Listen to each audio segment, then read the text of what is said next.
Bismillahirrahmanirrahim. Assalamualaikum warahmatullahi wabarakatuh. Alhamdulillah wa syukurillah. La hawla wa la quwata illa billah. Perkenalkan, nama saya Novel Muryadi. Saya mengajar di Madrasah Ibtidaiyah Negeri 1 Bengkulu Tengah.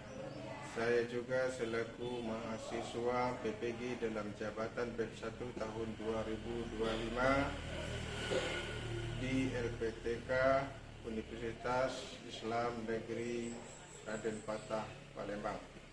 Pada hari ini, Kamis tanggal 8 Mei tahun 2025, saya akan melakukan uji kinerja praktikum pembelajaran mata pelajaran akidah akhlak materi iman kepada Nabi dan Rasul di kelas 4. Demikian, Assalamualaikum warahmatullahi wabarakatuh. Assalamualaikum warahmatullahi wabarakatuh. Waalaikumsalam wabarakatuh. Apa kabar? Alhamdulillah, luar biasa. Allahu Akbar. Sudah. Akidah akhlak dengan sebelum pelajaran Bapak mulai, kesehatan dan kemudahan dalam perjalanan. Silakan ketua kelas untuk memimpin doa.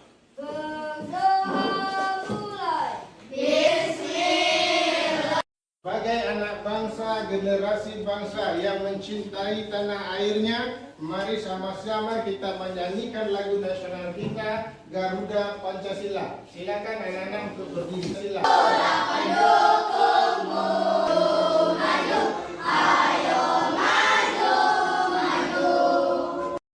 Selanjutnya, Bapak absen dulu terhadap anak-anak yang hadir pada hari. Ada yang tidak hadir? Sudah hadir semua? Jadi Bapak absenkan dulu anak-anak. Dari absen nanti Bapak bagi ciri-ciri anak hadir bisa menyebutkan nama-nama hadir bisa menyebutkan nama-nama Nabi. Misalnya Bapak panggil Muhammad Hafiz. Mari sama-sama kita tepuk semangat.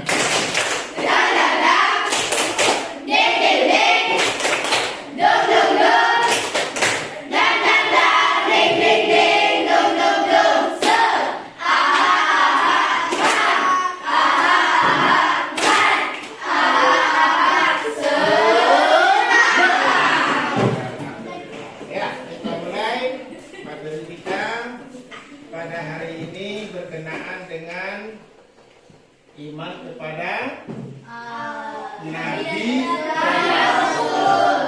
Siapa yang tahu apa itu arti iman? Ya, apa iman? Percaya. Ada yang lain? Yakin. Ada yang lain? Ya, iman itulah kepercayaan atau keyakinan kepada Nabi dan Rasul. Berapa jumlah wajib yang wajib kita ketahui Nabi dan Rasul? 25. Iman kepada Nabi dan Rasul ini termasuk rukun iman yang keberapa? 4. Alhamdulillah. Berarti sudah pintar semuanya anak-anak Bapak. Ya.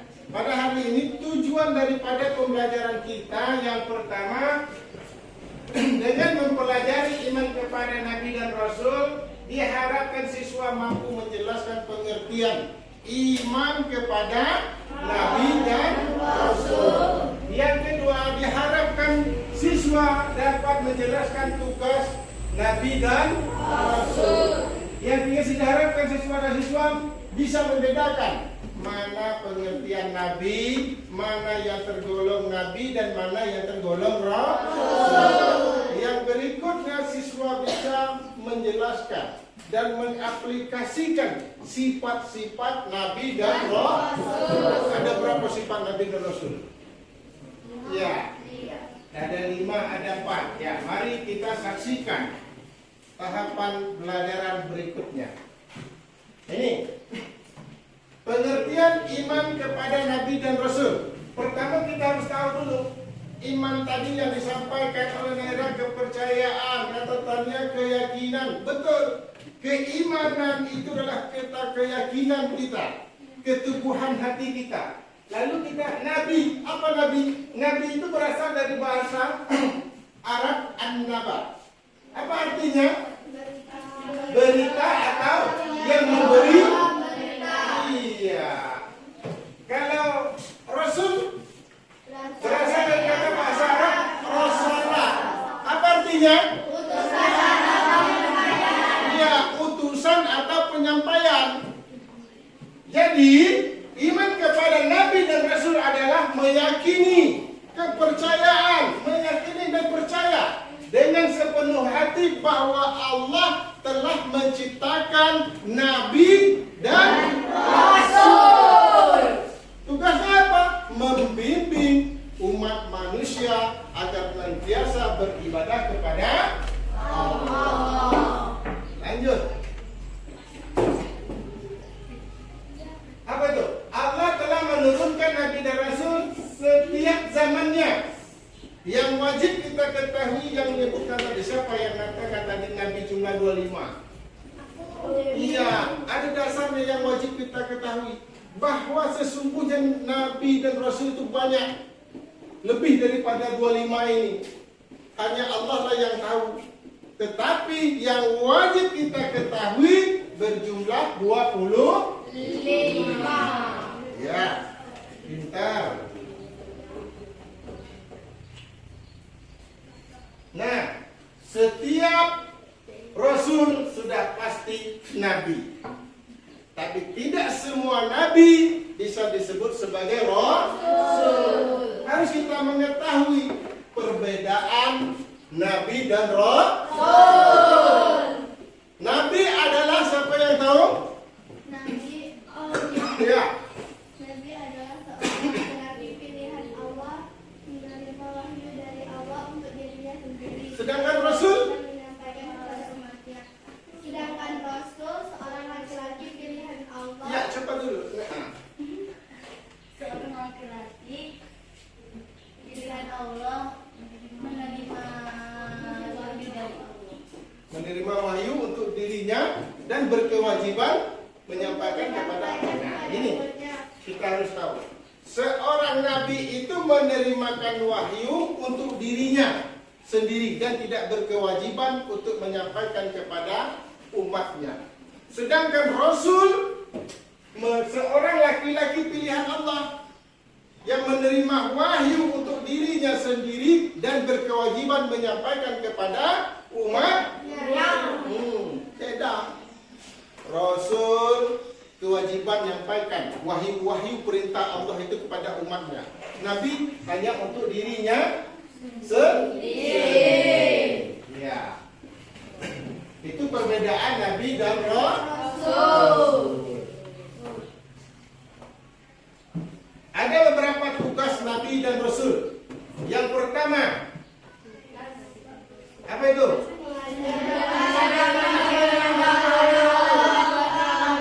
Mengajak manusia menyembah kepada Allah.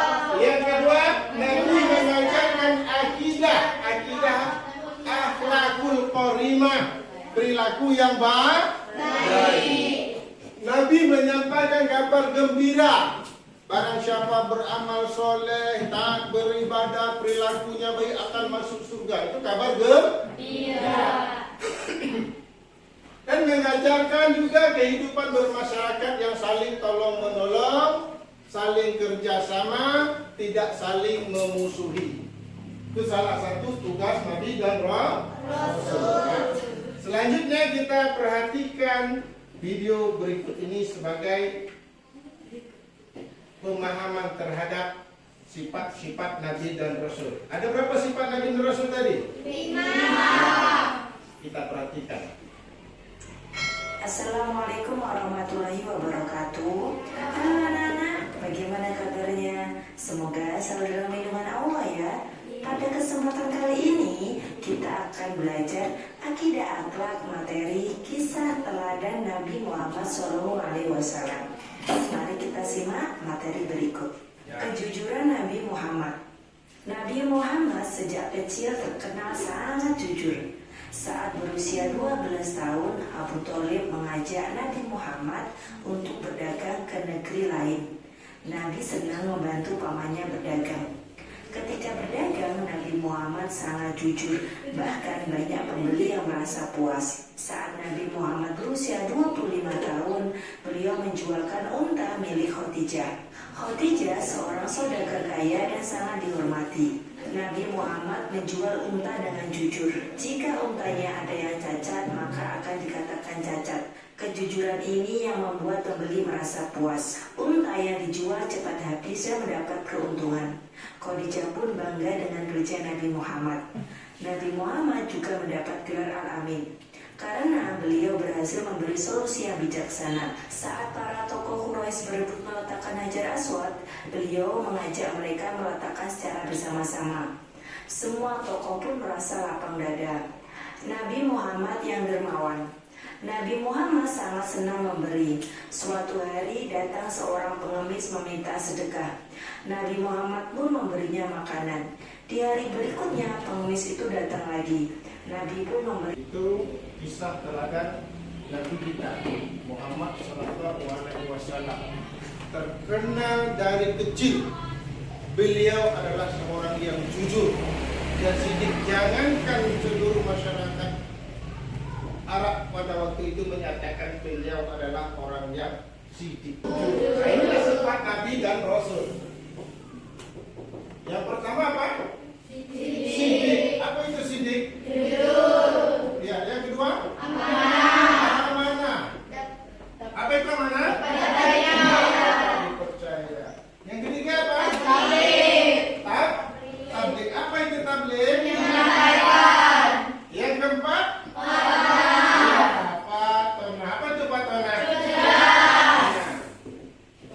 Lawan daripada sifat sidik, amanah dan patanah yang pertama. Sidik, lawan daripada jujur. Bohong. Sifat-sifat mustahil yang dilakukan oleh Rasulullah. Berbohong. Yang kedua tidak amanah. Yang keempat tidak dapat percaya, balada atau bodoh. Sifat mustahil bagi Rasulullah. Oleh sebab itu sifat-sifat Rasulullah ini wajib kita tanam dalam sikap dan perilaku kita dalam kehidupan bermasyarakat. Mungkin anak-anak tahu apa tanya? Pernah tidak anak-anak mendengar seseorang berbohong? Pernah tidak anak melakukan perbuatan bohong? Pernah tidak mendengar seseorang tidak amanah? Kita lihat di dunia nyata oleh orang tua, anak-anak tidak mengerjakan. Kita lihat di dunia nyata banyak orang yang korupsi, akhirnya masuk penjara. Inilah persoalan-persoalan yang kalian hadapi akan datang. Pembelajaran kita hari ini kita akan membahas masalah. Masalah apa? Nanti Bapak bagi kelompok. Masing-masing kelompok Bapak kasih sesuai dengan namanya. Ya, kelompok 1 Bapak beri nama apa tadi sifat Rasul? Sidik. Apa artinya?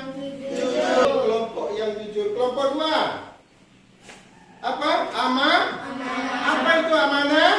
Ini anak-anak yang amanah yang akan datang. Yang ketiga apa? Tabligh. Apa itu tabligh? Menyampaikan kabar baik. Inilah generasi dakwah yang akan datang. Yang keempat apa? Patanah. Apa itu patanah? Inilah anak-anak yang cerdas yang akan datang. Nah, itu tugasnya. Ya, kelompok 1 apa tadi?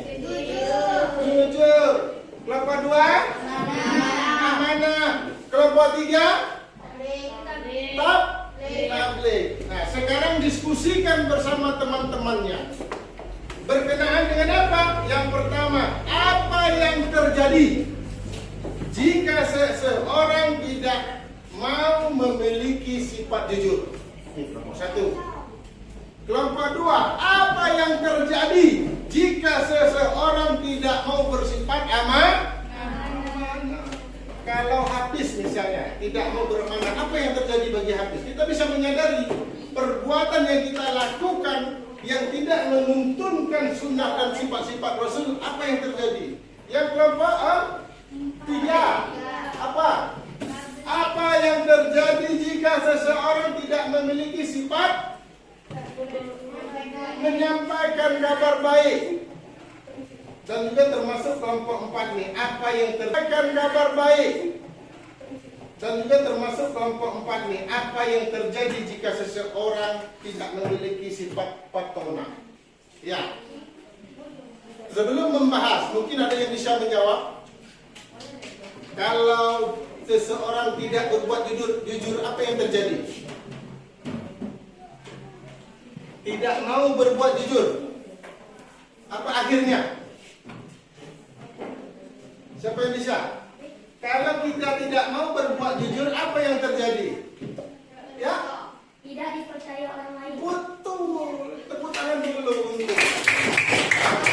Orang tidak percaya lagi dengan kita karena selalu kita dianggap orang berbohong.